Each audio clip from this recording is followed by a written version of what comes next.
लेकर के कांग्रेस के ऊपर तीखा हमला बोला। सीएम सैनी ने कहा कि कांग्रेस के कार्यकाल में प्रदेश के अंदर बिजली की व्यवस्था के हालात बद से बदतर थे। जिस समय भूपेंद्र हुड्डा और रणदीप सुरजेवाला बिजली मंत्री थे, मंत्री अनिल विज ने भी उन पर हमला बोलते हुए कहा कि हुड्डा और सुरजेवाला के पेट में हमेशा दर्द रहता है, लिहाजा उन्हें अच्छे डॉक्टर से दवा लेनी चाहिए। विज ने कहा कि उन्होंने अपने कार्यकाल में कुछ नहीं किया, अब हम कर रहे हैं तो इनको तकलीफ हो रही है। तो आज हम भी इसी मुद्दे पर चर्चा करेंगे, लेकिन उसके पहले सवाल यह है कि ये जो आरोप प्रत्यारोप हो रहे हैं उससे क्या जनता को राहत मिलेगी, और बिजली की ये जो बढ़ी हुई दरें हैं इसको लेकर के जो सियासत हो रही है उसके मायने क्या है। हरियाणा ने जब बजट पेश किया, ये कहा हम करमुक्त बजट पेश कर रहे हैं, लोगों पर कोई बोझ नहीं डाल रहे। लेकिन बजट पास होते ही जो इन्होंने वायदा किया था उसकी वायदा खिलाफी कर रहे हैं। बजट पास होते ही कहीं बिजली की रेट बढ़ा रहे हैं, कहीं ये जो है अपना टोल पे एकदम 5 से 15 रुपये मतलब बोझ डाल दिया लोगों पे। बिजली से कम 5,000 करोड़ से ज़्यादा बोझ पड़ेगा हरियाणा के लोगों पर।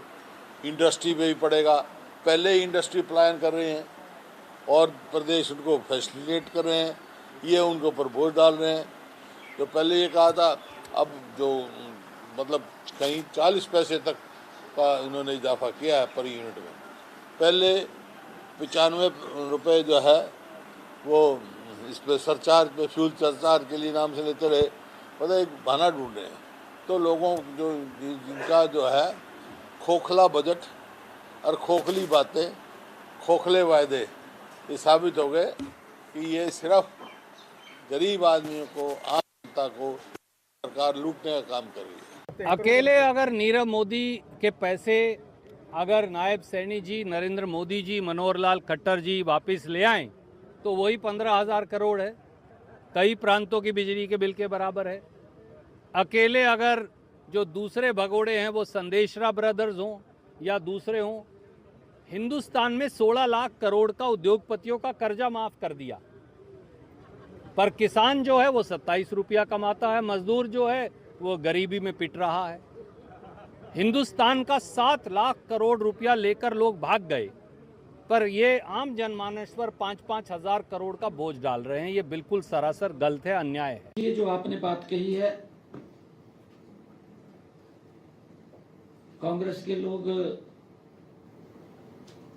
अपने गिरेबान में जा करके देखें, तब वो दूसरे पे उंगली उठाएं। बोलना तो आसान है। मैं देख रहा था भूपेंद्र सिंह हुड्डा, रणदीप सुरजेवाला, इनमें तो वैसे होड़ लगी हुई है, अभी नेता कौन बनेगा उसकी, उन्हें तो हाजिरी लगवानी है, बाकी तो कोई मतलब नहीं है किसी से। वे हमने अपने कार्यकाल में क्या किया क्या नहीं किया। मुझे ध्यान में है भूपेंद्र हुड्डा 2013-14 हरियाणा के मुख्यमंत्री थे। रणदीप सुरजेवाला उसमें कैबिनेट का मंत्री था, मेरे ध्यान नहीं है, शायद बिजली मंत्री भी ना हो, बिजली मंत्री था, पता नहीं, चलो परिवहन मंत्री और भी बिजली से चलती है। परिवहन मंत्री लगा लो या बिजली मंत्री लगा लो, मंत्री तो था वो कैबिनेट में उसमें। मैं उसको थोड़ा सा इनको आईना दिखाना चाहता हूं, ये जो बात बोल रहे हैं बार बार। इनके समय के अंदर ये जो अराज अलाप रहे हैं, इनके समय में क्या स्थिति थी? बिजली 4 घंटे भी नहीं मिलती थी। देखिए, आप जागरूक पत्रकार हैं, मैं आप लोगों से इस बात के लिए चर्चा करना चाहता हूं कि बिजली की स्थिति क्या थी इनके समय के अंदर। शहर के अंदर कट लगते थे, सारी रात शहर के अंदर लोग गलियों में घूमते रहते थे, लाइट नहीं आती थी, तूफान आ जाता था पाकिस्तान के अंदर, बिजली इशार की कट जाती। ये हालात थे इनके समय में। हुड्डा और सुरजेवाला को तो पेट में दर्द हमेशा होते रहती है, उनको किसी अच्छे डॉक्टर से दवाई खानी चाहिए। उन्होंने अपने राज में तो कुछ किया नहीं, हम कर रहे हैं, इसलिए उनको तकलीफ हो। तो कुल मिलाकर के बिजली पर जो सियासत है वो फुल हाई है और एक दूसरे के ऊपर आरोप प्रत्यारोप जम करके हो रहे हैं। लेकिन इस बीच अब ये जो बिजली की बढ़ी हुई दरें हैं उसका असर क्या होगा, इसको थोड़ा समझने की कोशिश करते हैं। कुछ मेहमान हैं मेरे साथ, पहले उनका परिचय करवाते हैं। संदीप आजाद जी हमारे साथ, प्रवक्ता हैं भारतीय जनता पार्टी के। संदीप आजाद जी, बहुत स्वागत है आपका। कमल हांडा जी हमारे साथ, प्रवक्ता हैं कांग्रेस पार्टी की। कमल हांडा जी, आपका भी स्वागत है। रजत मंजेटा जी हमारे साथ, प्रवक्ता हैं इंडियन नेशनल लोकदल के। रजत मंजेटा जी, आपका भी स्वागत है। संदीप जी, आपसे शुरुआत करूंगा। चूंकि एक तरफ तो बिजली के जो टैरिफ बढ़ाए गए, इसको लेकर के लगातार विपक्ष हमलावर है। अभी आप भूपेंद्र हुड्डा को भी सुन रहे थे, रणदीप सुरजेवाला को भी सुन रहे थे। स्पष्ट तौर पे उनका यह कहना है कि आप जनता के ऊपर ये बोझ डाल रहे हैं। और जो बजट अभी आपने पेश किया था उसमें आपने ये कहा कि आपने कोई नया कर नहीं लगाया, लेकिन आप दूसरी तरह से जेब से ही पैसा निकालने का काम कर रहे हैं। कैसे इसको देखते हैं आप? जी, बिजली के जो दाम अभी हरियाणा सरकार ने बढ़ाए हैं उस पर जिस प्रकार की सियासत हो रही है, मुझे लगता है कि ये बिल्कुल भी ठीक नहीं है। लगातार आप देखिए, पिछले सरकारों में भी ऐसा नहीं है कि बिजली के दाम है वो पहली बार किसी सरकार ने बढ़ाए हैं। क्या ऐसा है क्या? बिल्कुल ऐसा बिल्कुल भी नहीं है। और मेरे पास एक रिपोर्ट है आज की, मैं आपको दिखा देता हूँ, ये मेरे हाथ में है। इसमें एक प्रतिष्ठित अखबार में पूरा बिजली का ब्यौरा छापा है कि पिछली कांग्रेस की सरकार में और वर्तमान समय में जो भारतीय जनता पार्टी की 10 सालों से सरकार है उसमें क्या स्थिति है बिजली की। जैसे कि आप माननीय मुख्यमंत्री जी को सुन रहे थे और वो बता रहे थे कि किस प्रकार की बिजली का हाल था प्रदेश के अंदर, वो हाल हमने भी देखा है। वो माननीय मुख्यमंत्री जी ने, वो सबने देखा है।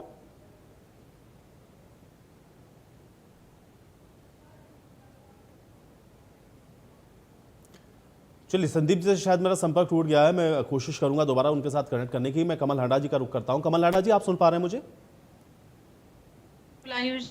जी जी जी, कमल हांडा जी, बिजली की जो बढ़ी हुई दरें हैं उसको लेकर के लगातार आरोप हैं विपक्ष के। और चूंकि अब सत्ता पक्ष का यह कहना है कि भाई हमारे समय में बिजली की व्यवस्था बेहतर है, आप अपने समय में देखिए कैसा था। मतलब वो कांग्रेस के शासनकाल को याद दिला रहे हैं। कैसे देखते हैं इसको आप?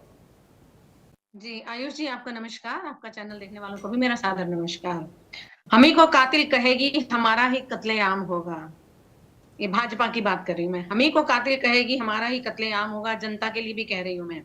हम ही कुएं खोदते फिरेंगे, हम ही पर पानी हराम होगा। तो बात ऐसी है सर कि ये जिन्होंने बिजली का टैरिफ यहाँ पर बढ़ा रहे हैं, अपने लोगों पर जोर चलता है।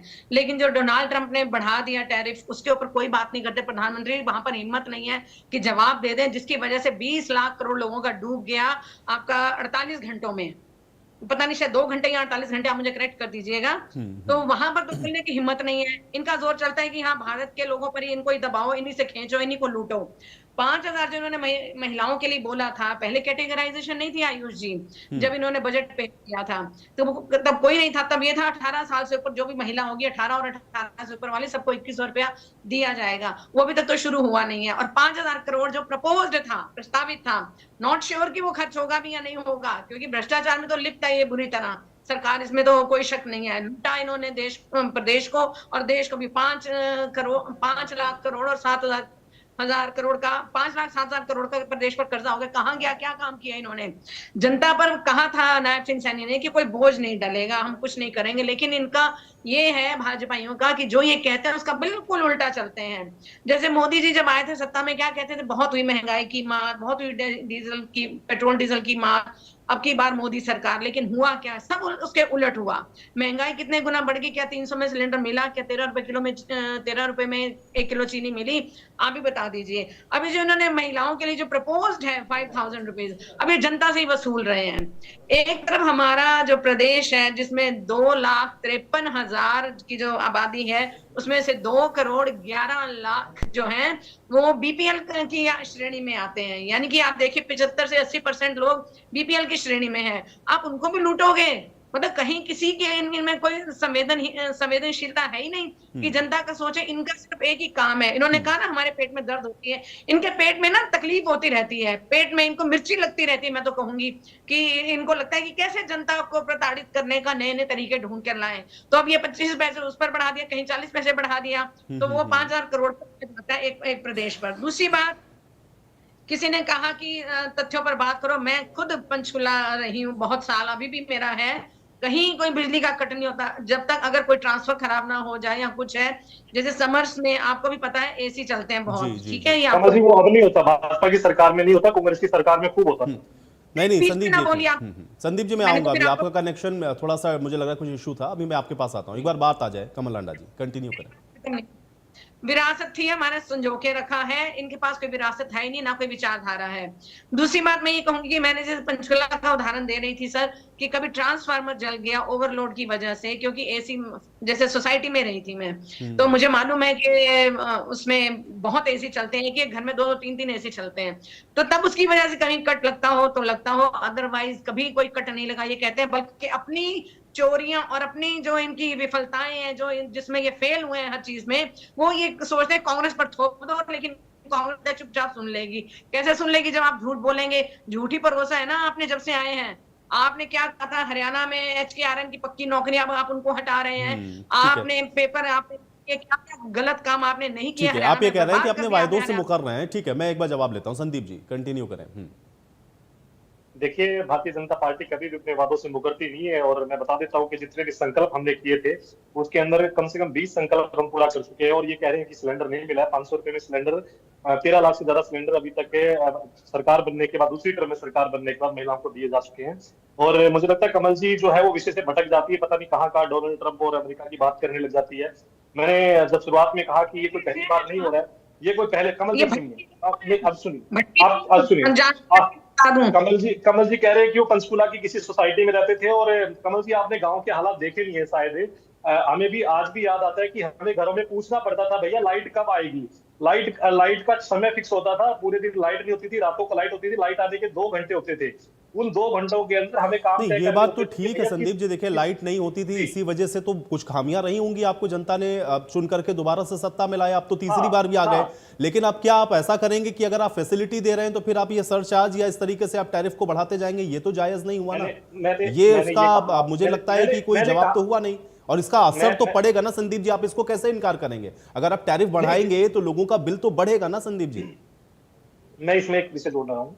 क्या ये पहली बार किसी सरकार में हुआ है कि किसी वस्तु के दाम बढ़े हैं, बिजली के दाम बढ़े, किसी चीज के दाम बढ़ाए गए? क्या पहली बार हो रहा है? क्या मुझे बता दीजिए। इससे पहले कांग्रेस की सरकार ने, इनेलो की सरकार ने, या जो भी प्रदेश में सरकारें रही उससे पहले कांग्रेस की सरकार रही, क्या किसी सरकार में इस प्रकार के दाम नहीं बढ़ाए गए? क्या मुझे बता दीजिए। आज देखिए, 5,881 गांव ऐसे हैं जो जगमग योजना के तहत 24 घंटे जिन गांव में बिजली रहती है। ये कभी मुझे लगता है कांग्रेस ने कभी सोचा भी नहीं होगा। इसके अलावा उस समय कितना लाइन लॉस होता था आपको पता है? 31% तक लाइन लॉस होता था इनके समय में। बिजली के बिल लोग भरते नहीं थे। किस प्रकार की व्यवस्था बिजली की थी, आज बिजली की व्यवस्था प्रदेश में किस प्रकार से सुधरी है। और अगर कोई व्यवस्था सुधरी है और उसमें अगर थोड़ा बहुत कुछ इजाफा किया गया तो मुझे लगता है उसमें हु हल्ला करने की कोई आवश्यकता नहीं हो। तो पहली बार नहीं हो रहा है कि पहली बार बिजली के बिल बढ़े, इससे पहले कोई बिल ऐसा बढ़ाए नहीं नहीं है है। ना भाई। जब आप विपक्ष में थे तब आप इस बात को नहीं उठाते थे। आप कह दीजिए कि जब ये बिजली के टैरिफ बढ़ाते थे तो बीजेपी विरोध नहीं करती थी। भाई विपक्ष में है तो उनको तो जनता की बात को कहना ही पड़ेगा ना। अब आप उसको वैसे ही जस्टिफाई कर रहे हैं जैसे उस समय कांग्रेस पार्टी करती थी। फिर क्या फर्क रहा आप में और उनमें? हमने व्यवस्थाओं को सुधारा है सर, हमने व्यवस्थाओं को सुधारा है। व्यवस्थाएं सुधार करके अगर थोड़ा बहुत इजाफा किया गया तो उसमें मुझे लगता है इस पे इतना बवाल नहीं होना चाहिए। व्यवस्थाएं सुधरी है। अगर आप व्यवस्थाएं भी नहीं दे रहे हैं और उसके बावजूद भी चार्ज बढ़ा रहे हैं तो वो गलत है ना। आप देखिए व्यवस्थाएं किस प्रकार सुधरी, मैं बता रहा हूँ। आज प्रत्येक गांव में 24 घंटे, मैंने आपको बताया कि 5,881 गांव ऐसे हैं जहां पर बिजली 24 घंटे मिल रही है। और 31% जो लाइन लॉस होता था उस समय में, वो आज 12% के आसपास आ गया है।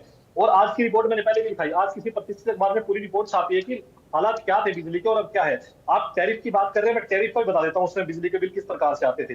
2014 से 15 में 250 यूनिट जो बिजली का बिल था 153 रुपए बिल आता था, जो अब कम होकर 110 रुपए के आसपास रह गए। ये मैं नहीं कह रहा, ये पूरी रिपोर्ट, आज पूरी रिपोर्ट छपी है किसी प्रतिष्ठित अखबार में, वो कह रहा है। और ये आंकड़े हैं, अगर आपको चाहिए तो मैं आपको भेज दूंगा, कांग्रेस के प्रवक्ता को चाहिए तो उनको भी भेज देता हूँ, वो भी पढ़ ले कि किस प्रकार से बिजली के दाम बढ़े नहीं है। पर ये जो घरेलू उपभोक्ता है उनको राहत मिली है, वो बढ़ाई नहीं गई, उनको कोई अतिरिक्त बोझ नहीं डाला गया सरकार की तरफ से।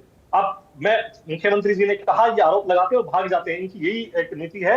आरोप मत लगाइए, तथ्यों के साथ आके बहस कीजिए ना, तब आपको पता चलेगा कि वास्तविकता क्या है। पंजेटा जी, ठीक है, मैं आता हूं 1 मिनट। पंजेटा जी, ये बिजली की बढ़ी हुई टैरिफ, इसका काउंटर ये है कि भाई हम लोग फैसिलिटी भी तो दे रहे हैं, और फिर ये भी है कि ऐसी कोई सरकार बता दीजिए जिसने कभी टैरिफ ना बढ़ाया हो या बिजली के कभी रेट बढ़े ही ना हो किसी सरकार के समय में। देखिए, ये तो एक तरीके का कुतर्क हो गया, और आपने ये सीधा काउंटर कर दिया, वरना ये मैं काउंटर करता कि जब कुछ पैसे पेट्रोल डीजल में इजाफा होता था तो ये लोग क्या करते थे, साइकिल के ऊपर यात्रा कर कर विरोध करते थे। सिलेंडर के दाम बढ़ते थे तो सिलेंडर लेकर स्मृति ईरानी जी सड़कों पर आ जाती थी। 50 रुपए सिलेंडर बढ़े हैं तो ये जनता का फायदा कर रहे होंगे शायद उससे। पहली बारी सुना है कि महंगा कर कर टैरिफ बढ़ाकर, और ये तीसरी बार इन्होंने जो है पिछले 3 महीने में जो है ये बिजली के दाम बढ़ाए हैं। 2 बार इन्होंने फ्यूल सरचार्ज बढ़ाया है और अभी ये जो इन्होंने टैरिफ बढ़ाया है।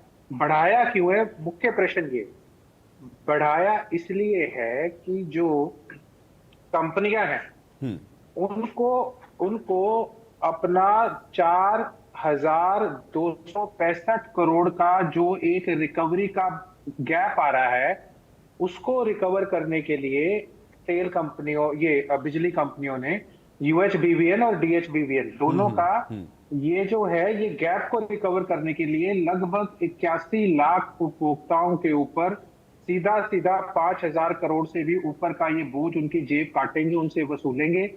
और उसके बाद ये बोलते हैं कि हम इनसे पैसे लेके फायदा कर रहे हैं जनता का। ये ऐसा फायदा तो इन्होंने क्या किया, एक और मैं थोड़ा सा उदाहरण देता हूं आपको।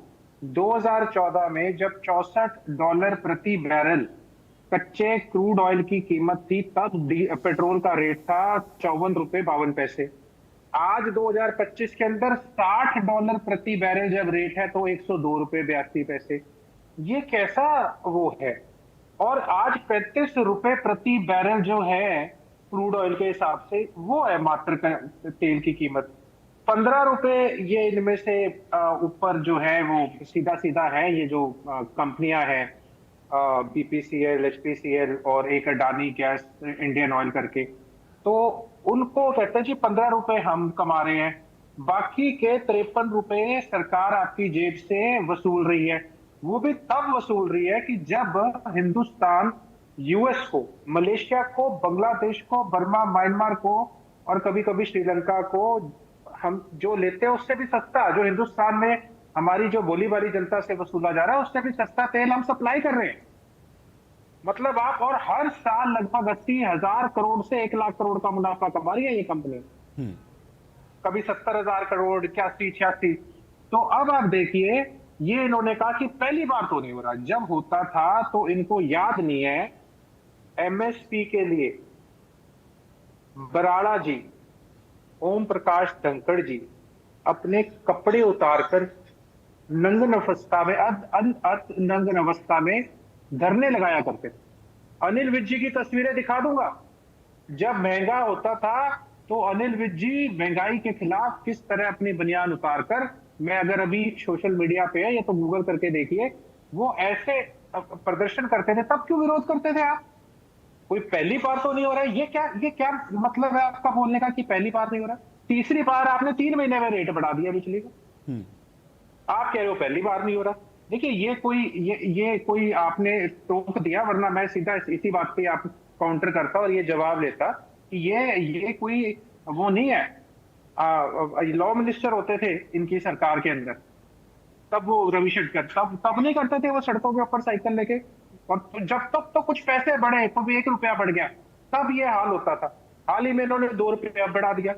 तो जनता की, भोली वाली जनता की जेब काट रहे हैं और फिर कह रहे हैं जी, आपका ये कहना है कि गुमराह करने का एक तरीके से ये प्रयास है। कमल हांडा जी, ये कहना है कि भाई व्यवस्थाएं हमने बेहतर करी हैं, लाइन लॉस को हमने कम किया है, और ये आपके समय में बिजली तो लोगों तक पहुंचती ही नहीं थी, अब हमने कम से कम वो स्थिति तो बेहतर की ही है। और दूसरा ये कि भाई रेट तो आप लोगों ने भी, टैरिफ तो आप लोगों ने भी बढ़ाया ही है कभी ना कभी। ऐसा तो नहीं है कि 10 साल आपने भी शासन किया जब एक साथ, तब ऐसा नहीं कि आपने कभी टैरिफ को बढ़ाया ना हो।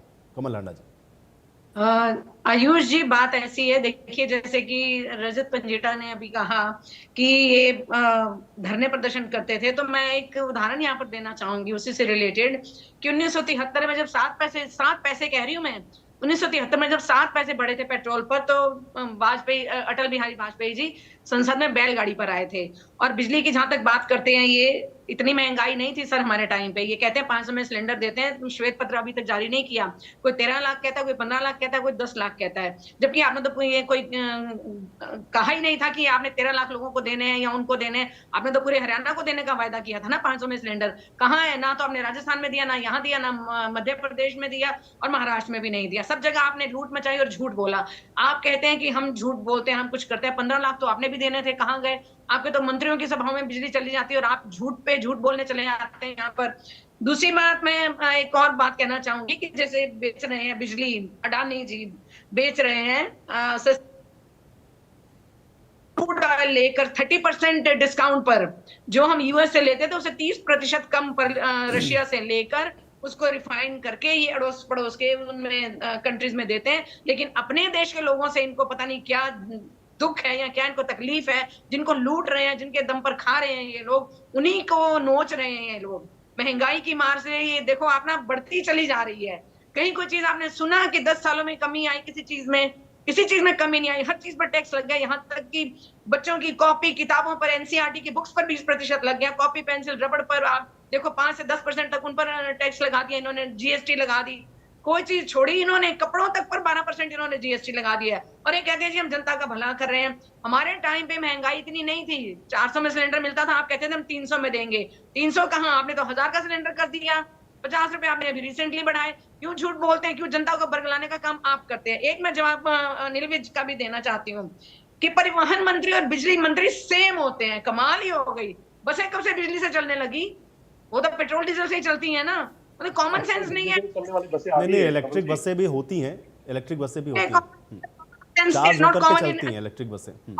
पैसे भी आप भी सीरियसली नहीं, ये बात ठीक है कमल हांडा जी कि ज्यादातर बसें डीजल पर हैं, बट ऐसा नहीं है कि इलेक्ट्रिक से चलती नहीं। ठीक है, बसें कहाँ चलती है सर? मुझे बता दीजिएगा। ट्रेन चलती है जरूर, उसमें मैं ट्रेवल करती हूँ, मुझे पता है। नहीं, इलेक्ट्रिक बसें होती हैं कमल हांडा जी, इलेक्ट्रिक बस चल रही हैं, दिल्ली में भी चलती है इलेक्ट्रिक बस, चार्ज होती हैं और फिर वो चलती हैं, इलेक्ट्रिक बसें होती हैं।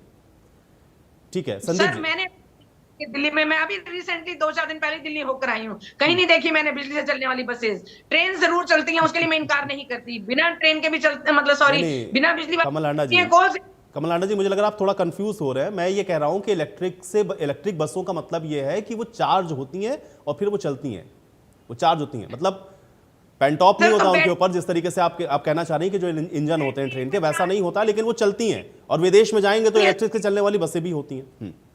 बैटरी चार्ज होगी तो 2, 4, 5 दिन 7 दिन निकालेगी। लेकिन नहीं, दिल्ली में इलेक्ट्रिक बसें बाकायदा चल रही, पब्लिक ट्रांसपोर्ट में चल रही इलेक्ट्रिक बसें। कमल हांडा जी मुझे लग रहा है आप थोड़ा सा मिस कर रहे हैं, और अगर नहीं है तो इस बार विजिट करिएगा तो आप प्लीज देखिएगा उसको। मैं एक बार जवाब लेता हूँ संदीप जी।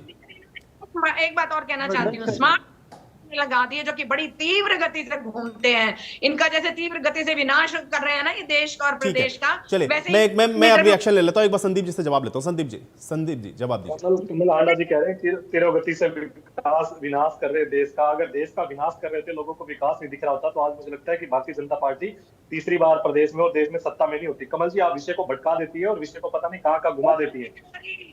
जनता का विश्वास है, जनता को राहत मिल रही है, जनता का विश्वास है, तभी भारतीय जनता पार्टी तीसरी बार सत्ता में है। कमल जी आप सुन लीजिए एक बार ना, कमल जी सुन लीजिए। मैंने आयुष स्टार्टिंग में भी कहा कि आपने कहा कि बिजली के चार्ज बढ़ा दिए हैं, जो भी है। मैंने पहले भी कहा कि एक रिपोर्ट पूरी है, आज अगर आप मुझे समय देंगे तो मैं बता देता हूँ उसमें। इसमें जो मिनिमम सरचार्ज जो होता था, मासिक शुल्क जो था मंथली, वो भारतीय जनता पार्टी की सरकार ने घटाया, और उसके बाद में कितनी राहत मिली है। देखिए आप 2014-15 में 100 यूनिट जो बिजली का बिल था 378 रुपए आता था, आज वो 245 रुपए के आसपास रह गया है। 35% इसमें गिरावट आई है।